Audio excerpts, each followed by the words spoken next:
Olá, tudo bem com vocês? Espero que sim, sejam todos muito bem-vindos aqui ao nosso canal Transcendência.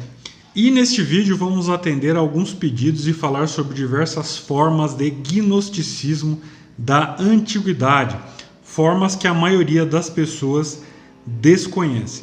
Então, às vezes a gente fala sobre gnosticismo, a pessoa fala, tem os cátaros, os albigenses, né, ou valentinianos, ou coisas assim mais conhecidas.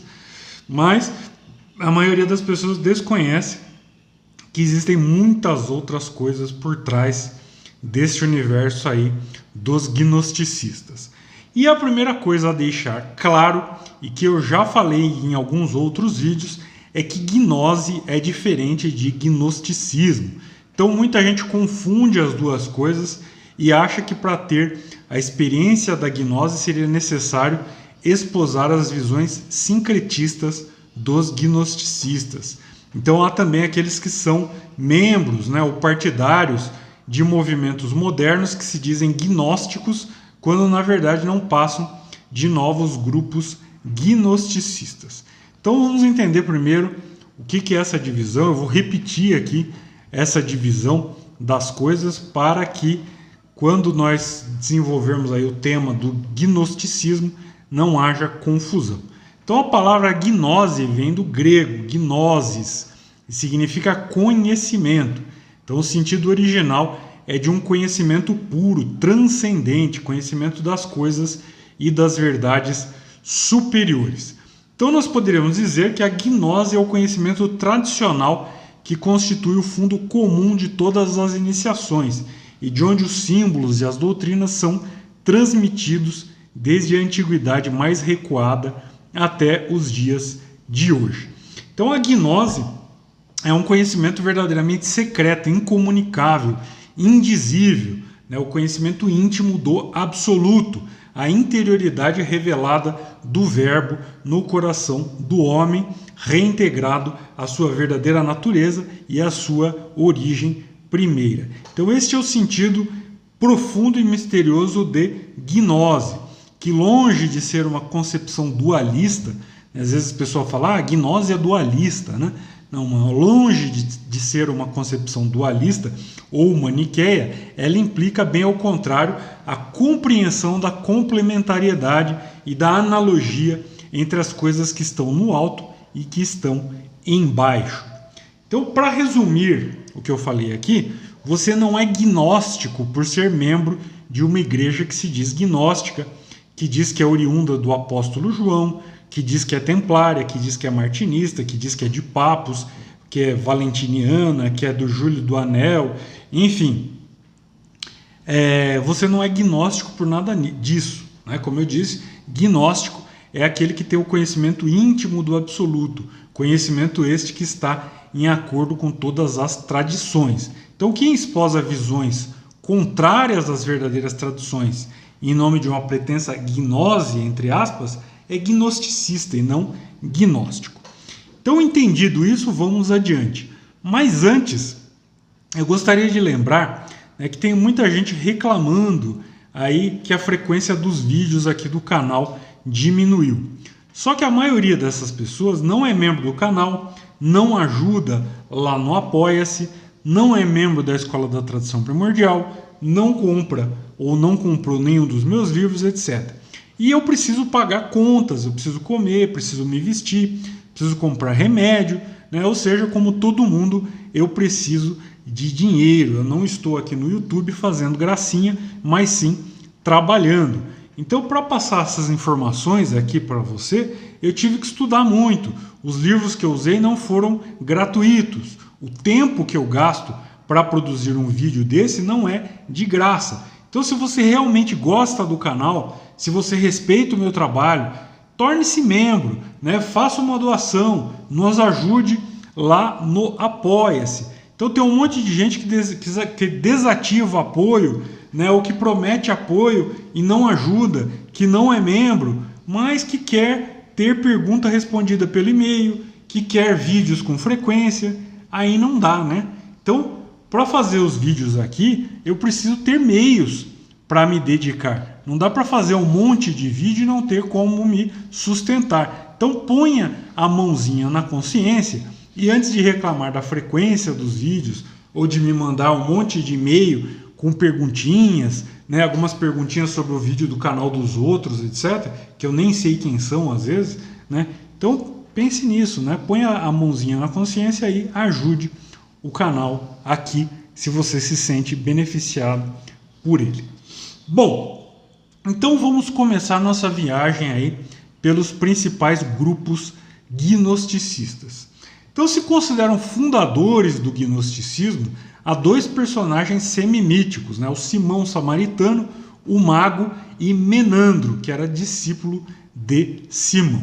O Simão ele teria vivido nos tempos do imperador Nero e deu origem a uma série de lendas. Então lá no livro dos Atos dos Apóstolos, né, se diz que ele se propôs a comprar do apóstolo Pedro o poder de fazer milagres. E daí veio o nome, o termo simonia. Né? Simonia seria aquela falta daqueles que vendem ou compram graças divinas, que vendem ou compram sacramentos. Enfim, isso aí é chamado simonia por causa dessa passagem lá dos Atos dos Apóstolos, em que o Simão, o mago, ele tenta comprar do apóstolo Pedro esse poder, né, de cura. Bom, e o Simão, segundo os registros que se tem, ele ensinava que o mundo não foi criado por Deus, mas pelos anjos. Criação de Deus seria a ideia divina que os anjos transmitem de uma mulher a outra, né? Então, Deus influiria na criação, mas de um modo indireto, né? Através de uma ideia que é transmitida de uma mulher a outra, que se transmite aos seus filhos, né? A ideia da própria divindade. E o Menandro, discípulo do Simão, que também era mago, né? Um traço comum ali entre os gnosticistas da Samaria, ele pregava que aqueles que o seguissem jamais morreriam e se apresentava também como o verdadeiro Salvador. E o herdeiro intelectual do Menandro foi o Saturnino que viveu aproximadamente entre os anos 100 e 130 da Era Comum. E foi o Saturnino que foi, digamos assim, a grande figura organizadora do gnosticismo, né? Foi ele que deu uma forma a essas doutrinas, foi ele que falava que a humanidade foi criada por 7 arcanjos, ele que falava nos éons, né? A própria ideia mais formalizada do demiurgo, etc. Então, Saturnino, ele é aí a primeira grande figura do pensamento gnosticista. Então vamos agora falar um pouquinho dos grupos heterodoxos que foram se formando nos primeiros séculos da Era Comum. Então o primeiro grupo que chama a atenção é o dos ebionitas, né, também chamado de os pobres. Então os ebionitas, eles eram um tipo de judaísmo messiânico, né, que hoje em dia tem, né, o judaísmo messiânico, os judeus cristãos, os judeus, entre aspas, que aceitam Jesus como Messias e etc. E os ebionistas, eles faziam então esse sincretismo entre judaísmo e cristianismo. Eles não reconheciam a divindade de Jesus, mas o viam como um profeta anunciado por Moisés, como um Messias, mas não como Deus. E a igreja dos ebionitas, ela subsistiu até o século V da Era Comum. E nesse tempo todo ela dividiu-se ali em várias seitas. E é provável que o evangelista João, né, o autor do Evangelho de João, é provável que ele tenha escrito o seu evangelho contra os ebionitas, né, que na época já eram bem notados. O segundo grupo é o dos Elcasaitas. Eles foram fundados por um sujeito chamado Elhai, né, que disse ter recebido uma revelação através de um anjo que ensinou a ele quais eram as partes verdadeiras e quais eram as partes falsas da Bíblia e outras revelações suplementares, né? Então, os eucasaitas, eles apenas aceitavam algumas partes do Antigo Testamento e rejeitavam outras partes e aceitavam as revelações do El Rai. O terceiro grupo é o dos nicolaítas. O nicolaísmo ele foi fundado por um diácono da igreja ali primitiva chamado Nicolau. E os nicolaítas eles eram uma seita de tendência libertina, de sexo livre, de práticas sexuais, etc. E essa igreja ela floresceu ali nas comunidades de Éfeso e Pérgamo, na Ásia Menor.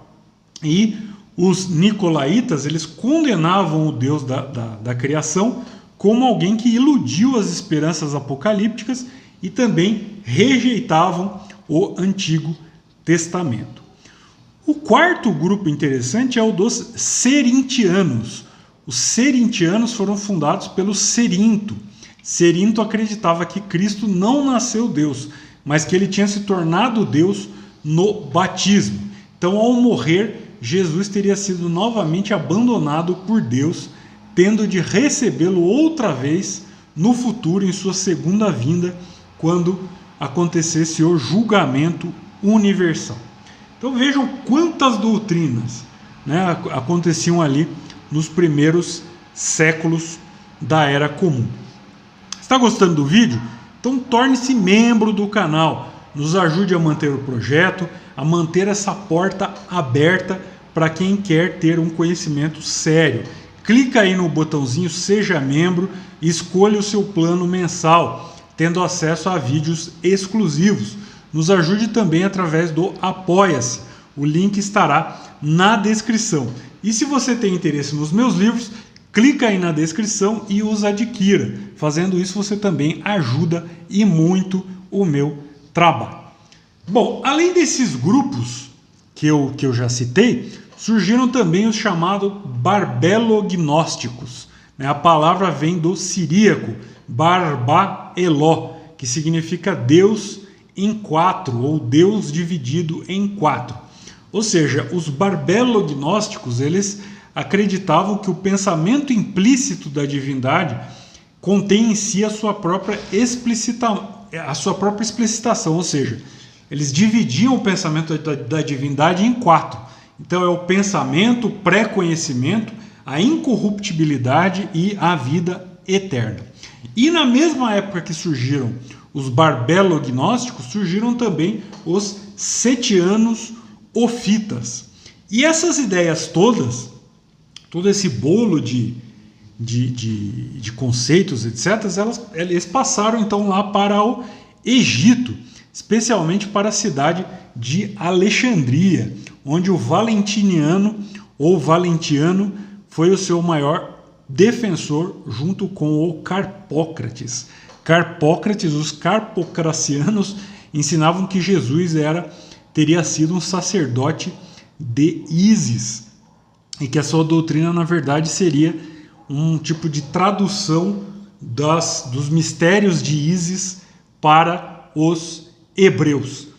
O Carpócrates ele também ensinava que tudo o que se realiza na matéria é insignificante sob o ponto de vista da alma. Outro personagem importante, que era contemporâneo do Carpócrates, foi o Basílides. O Basílides ele organizou a doutrina do Simão, o mago, em um sistema inteligível. Ele organizou aquelas ideias que andavam ali meio soltas. E para ele também são os anjos os criadores do mundo que repartem entre si a dominação do mesmo. E um desses anjos, ou eons, é Javé, o Deus dos judeus, que procura submeter os demais ao seu poder. Entre as inúmeras seitas gnosticistas que surgiram, houve algumas que cultuavam a serpente do paraíso, os chamados ofitas. A serpente seria o ancestral mítico e civilizador. Foi a primeira que teria revelado a verdadeira natureza do demiurgo, teria se rebelado contra o demiurgo como criador do mundo e que propôs a libertação dos homens através do conhecimento ou gnose e da ciência do bem e do mal. Então, dentro dessa visão ofita, na verdade, a serpente lá do paraíso que aparece no Gênesis seria o bem, tentando alertar ao homem recém-criado, a Adão, sobre a natureza maligna do demiurgo. Uma doutrina gnosticista à parte de tudo isso foi o marcionismo. O marcionismo ele foi fundado por um padre chamado Marcion, nascido ali no ano 85 da Era Comum, em Sinope, ali na costa do Mar Negro, que criou uma nova forma de cristianismo baseada na oposição entre a lei mosaica e o evangelho, entre a justiça e o amor. E a sua obra, chamada Antítese, que hoje não existe mais, essa obra foi perdida, ela opunha o Antigo Testamento ao Novo Testamento. Aliás, isso foi uma coisa que o Lutero irá fazer mais tarde. E as igrejas marcionitas, elas chegaram a ser poderosas na Mesopotâmia, onde elas precederam ali o maniqueísmo.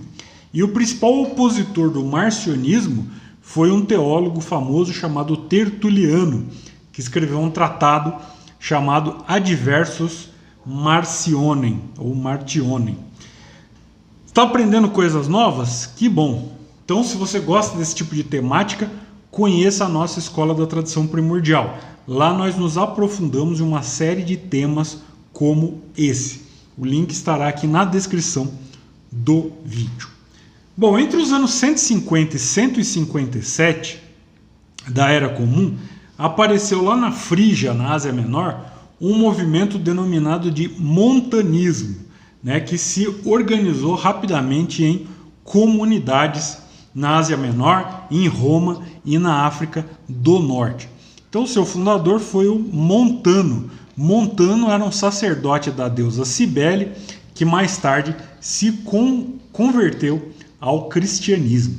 E o Montano, ele se dizia um instrumento do Espírito Santo prometido por Cristo.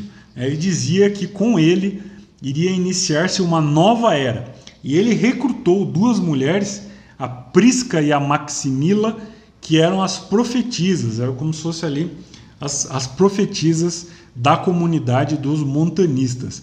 E os montanistas, que se chamavam a si mesmos de pneumáticos, esse termo mais tarde vai ser retomado, mas ele tem origem ali nos montanistas. Então os montanistas, eles chamavam a si mesmos de pneumáticos, e eles, pneumáticos quer dizer inspirado pelo sopro do Espírito, no caso o Espírito Santo, eles professavam o milenarismo, o quilionismo, ou seja, que o Cristo ele estabeleceria por 1000 anos o reino predito no Apocalipse. E essa seita, ela era uma seita anti-romana. Ele procurava deliberadamente o martírio também. Eles achavam que era preciso procurar o martírio de sangue. Então, ela foi considerada uma seita muito perigosa para a paz entre o Império Romano e a cristandade, ou entre a religião e o Estado. Então, ela foi excomungada, logo que cresceu ao ponto de ser notada, e foi excomungada pela igreja, mas ela existiu até o século VIII da Era Comum. Então, até o século VIII da Era Comum ainda havia montanistas. Bom, nós ainda temos muito para falar, então nós temos que falar sobre os antitrinitários, sobre os maniqueus, os donatistas, os priscilianos, os pelagianos, os arianos, os apolinaristas, os nestorianos, os monofisitas, origenistas, os monotelistas, os paulicianos, bogomilos ou patarinos, os petrobrucianos, os cátaros, os famosos cátaros ou albigenses, os valdenses, os beguinos, begardos e os apóstolos de Cristo, isso sem contar nas doutrinas lá do Nag Hammadi.